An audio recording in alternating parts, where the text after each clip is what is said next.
രാഹുലെ ഈ സമയത്ത് നല്ലൊരു മെസ്സേജ് ചെയ്യണ്ട. അത് വെറുതുമല്ല.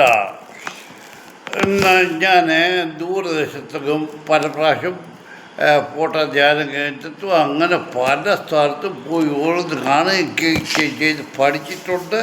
അവിടെ നടക്കുന്ന കാര്യങ്ങൾ ഏതായാലും നമ്മുടെ കൃപാസനത്തിൽ ഞാൻ പോയില്ല. കാരണം ചിലപ്പം അച്ഛൻ എന്നെ അവിടെ കയറ്റിയിരുന്നിരിക്കും. അതുകൊണ്ട് ഞാൻ പോയിരുന്നുകൊണ്ട് വേണ്ട.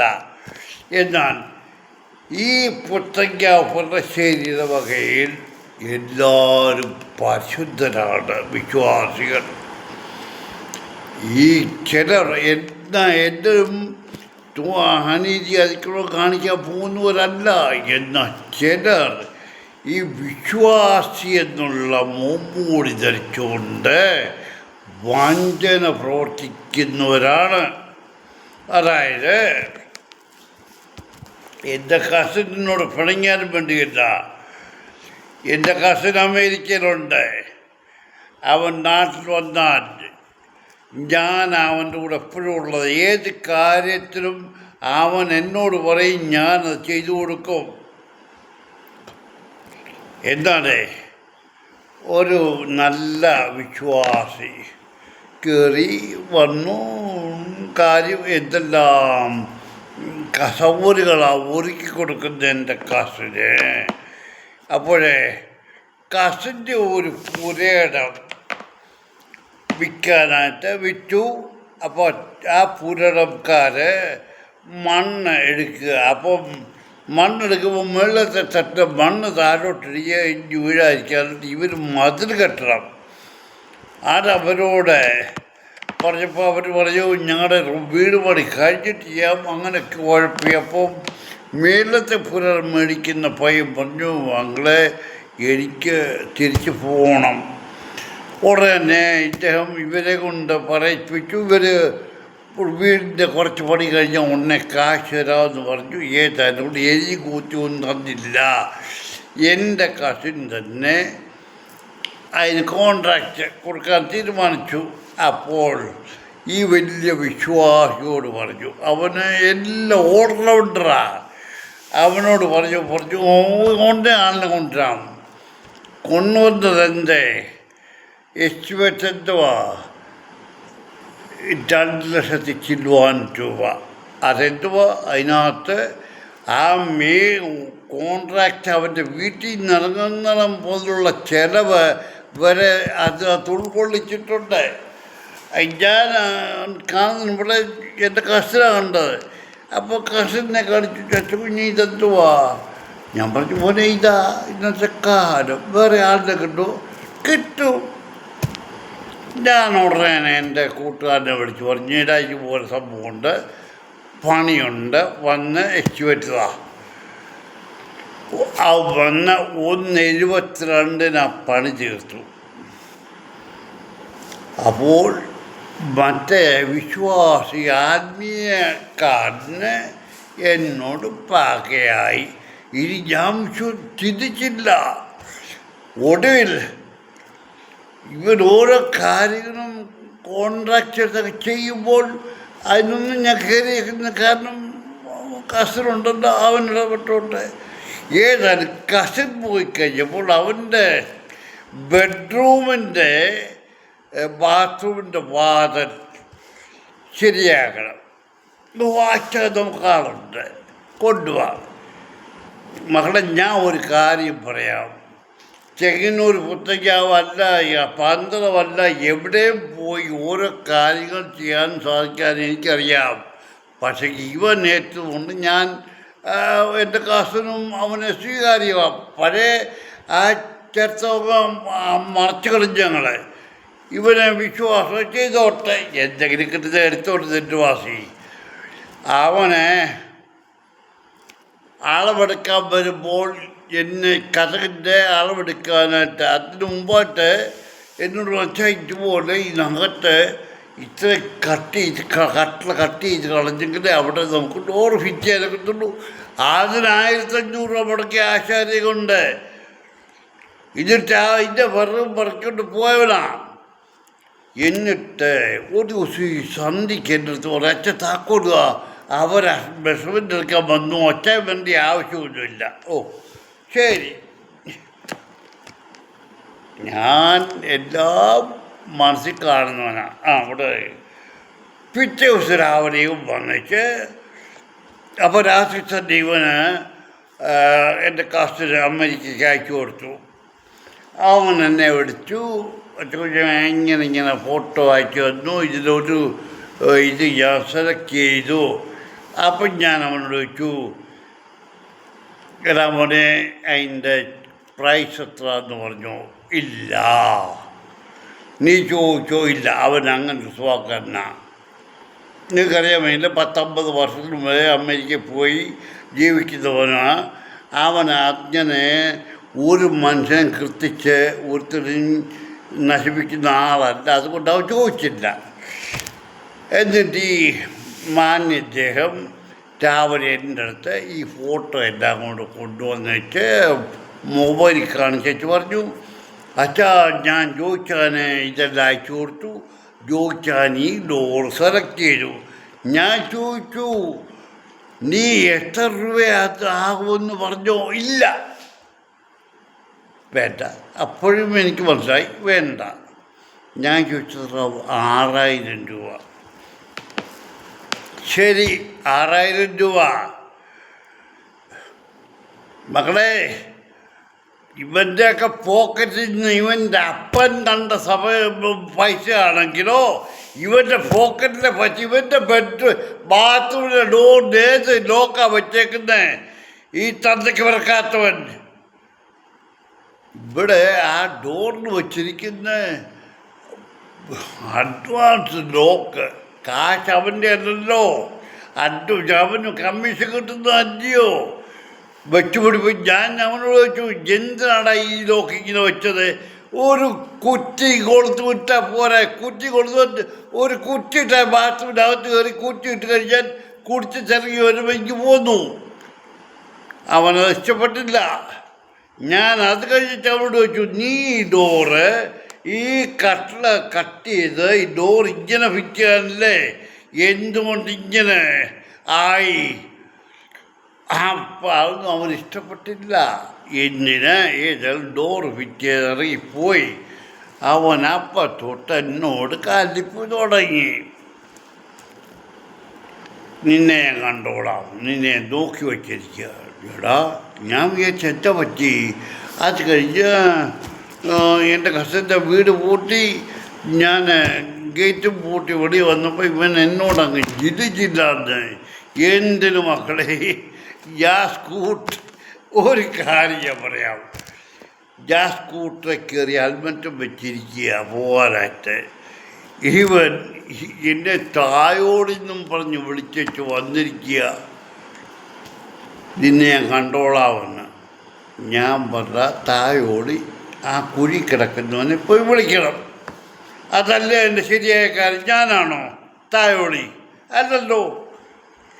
അവൻ്റെ തായ ഓർത്ത് ഞാനല്ല. അപ്പം അതവൻ അവിടെ പോയാൽ പറഞ്ഞത്. അവൻ ഇങ്ങോട്ട് വന്ന് 2 അടിയാ എൻ്റെ ഹെൽമെറ്റിൽ. ഞാനില്ല. അവിടെ വെച്ച് അവരൊക്കെ പോയി.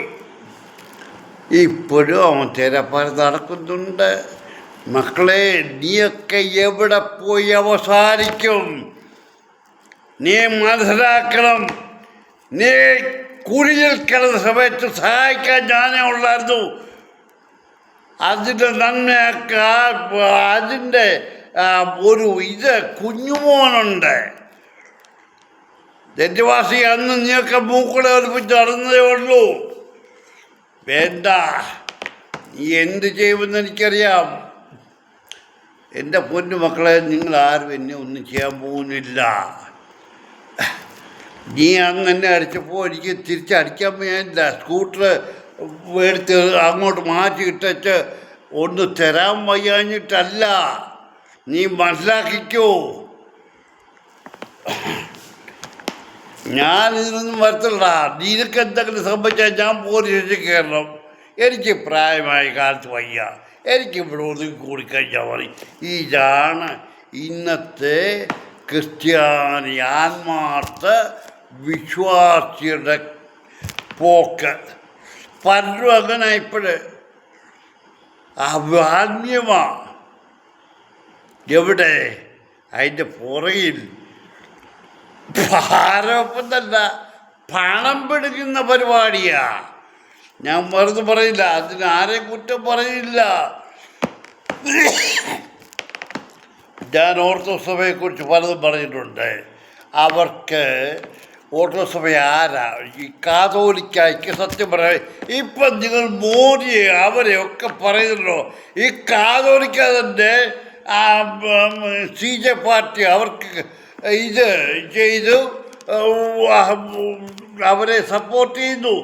ഈ കാതോലിക്കായ്ക്ക് പറയാമോ എങ്ങനെ നീ കാതോലിക്കായെന്ന്? വല്ലോൻ്റെ പന്തി ഞാൻ വിളമ്പ് കാണിക്കാം. അവിടെ ബഹളം ഉണ്ടാക്കുമ്പോൾ ഇവിടെ എൻ്റെ കാര്യം സ്വസ്ഥം ആരും ചോദിക്കത്തില്ല. ഇതാണ് ഇന്നത്തെ ജീവിതം മക്കളെ. നമ്മളാരും ആരെ വിശ്വസിക്കാനില്ല.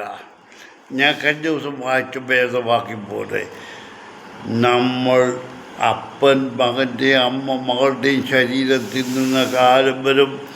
ഇപ്പം ആദ്യകാലത്തെക്കുറിച്ച് വെളിപാടി പറഞ്ഞ പോലെ യുദ്ധങ്ങൾ നടന്നുകൊണ്ടിരിക്കുക. യുദ്ധങ്ങൾ നടക്കുമ്പോൾ ക്ഷാമം ഉണ്ടാകും. ക്ഷാമം അങ്ങനെ എല്ലാ സാധനം ലോകത്തിൻ്റെ നാനാഭാഗത്തും ഉണ്ട്. അത് ഒരു രാജ്യത്തു നിന്നും വേറൊരു രാജ്യത്ത് ആവശ്യമുള്ള രാജ്യത്തേക്ക് കൊണ്ടെത്തിക്കാനൊക്കാത്ത സ്ഥിതി വരുന്നു. അതായത് യുക്രൈനിൽ നിന്ന് ആഫ്രിക്കയ്ക്ക് പോകേണ്ട ഗോതമ്പ് അയക്കാൻ സാധിക്കില്ല. അവിടെ പട്ടിണിയാവും. ആഫ്രിക്ക വേറെ എവിടെ നിന്ന് വരുന്നു? വന്നാൽ അവർക്ക് തികയുമോ? ആ ഗോഡൗൺ, ഉക്രൈൻ്റെ ഗോഡൗൺ മുഴുവൻ റഷ്യ അവ ബോംബെടുത്ത് കത്തിച്ച് കളഞ്ഞു. അവിടെ പോയി നമ്മുടെ ഇന്ത്യയിൽ തന്നെ നമ്മുടെ ഇന്ത്യയിൽ നിന്ന് കയറ്റി അയക്കണം ഉദ്ദേശിക്കുന്ന കാര്യം അറബ് കൺട്രികളോട്ട് അല്ലാതെ വേറെ എവിടോട്ട് പോവും? അല്ല, വേറൊരു രാജ്യം ഇങ്ങോട്ട് ഒരു സഹായം. നമ്മളെ ഒരു അത്യാവശ്യം വരുമ്പോൾ യുദ്ധം, നമുക്കൊരു പ്രയാസം വരുമ്പോൾ നമ്മളെ സഹായിക്കാൻ ആർക്ക് സഹായിക്കാൻ സാധിക്കും? അവിടെ ഇവിടെ കനാല്, റഷ്യയെ മറ്റേ കുന്നം കൊടുത്ത് എവിടെയും അടിയും ബഹളവും നമ്മൾ വായിച്ചിട്ടുണ്ട്. യുദ്ധങ്ങൾ, ക്ഷാമം വരുന്നു. ക്ഷാമം എന്ന് പറഞ്ഞാൽ ഈ ബോംബിൻ്റെ മറ്റേ ഇതിലായിട്ട് പ്രകൃതി തന്നെ നമുക്ക് വിളവ് തരാതെ വരും. നമുക്ക് ഒരു കാര്യം പോലും അങ്ങോട്ട് കൊടുക്കാനോ വാങ്ങാനോ വയ്യാത്ത ഒരു സമയം വരും. അപ്പം മനുഷ്യൻ പട്ടിണി കിടന്ന് മരിക്കും. നിങ്ങൾ മനസ്സിലാക്കിയോ? ഈ പട്ടിണി കിടക്കുമ്പോൾ അസുഖങ്ങൾ വരും, മഹാവ്യാധികൾ പിടികളും. നിങ്ങൾ മനസ്സിലാക്കിയാൽ മതി. ഇതൊക്കെ ബൈബിളിൽ എഴുതിയിട്ടുണ്ട്. അതൊക്കെ ഇനിയിപ്പം യുക്രൈൻ്റെ റഷ്യയുടെയും യുദ്ധം അവസാനിക്കാൻ പോകുന്നില്ല. ഇസ്രായേലിനെ തൊട്ടവൻ അവൻ്റെ അന്തി കാണാൻ ഇസ്രായേൽ നിൽക്കത്തില്ല. അവിടെ അമേരിക്ക ഏത് വിധത്തിലാണെങ്കിലും അതവിടുന്ന് ഇറാൻ, ഗൾഫ് കൺട്രിയിൽ നിന്ന് ഖത്തർ.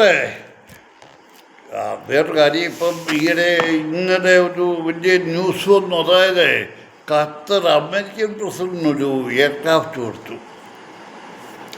മക്കളെ, ചതി എവിടെയാണെന്ന് പറയാൻ പറ്റില്ല. അമേരിക്കൻ പ്രസിഡന്റ് ഫ്രീ ആയിട്ടൊരു എയർക്രാഫ്റ്റ് എടുക്കേണ്ട കാര്യമാണ്. അവൻ എയർഫോഴ്സ് വന്ന് അമേരിക്കയുടെ എല്ലാവിധ സജ്ജീകരണങ്ങളോടും കൂടിയുള്ളതാണ്. പിന്നെ ഇരിക്കരുത് എന്തിനാ? അത് പ്രശ്നമായി വാക്കുവാർക്കുമായി. നമ്മൾ ആരെയും വിശ്വസിക്കാനൊക്കത്തില്ല. ഇവരൊക്കെയാണ് ഇസ്രായേലിനെ നശിപ്പിക്കാനായിട്ട് ഹാമാസ് സപ്പോർട്ട് ചെയ്തിട്ട് കൂട്ടത്തിൽ രമ്യതപ്പെടുത്താൻ നടന്നവൻ.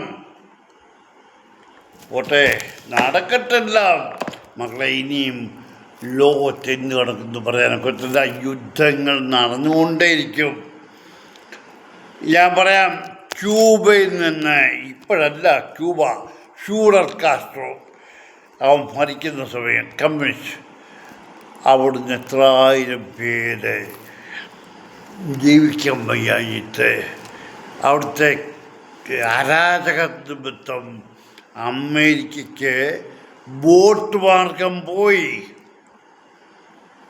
അതിലെത്ര പേർ കടലിൻ്റെ അടിത്തട്ടിൽ നിന്നും വിശ്രമിക്കുന്നു.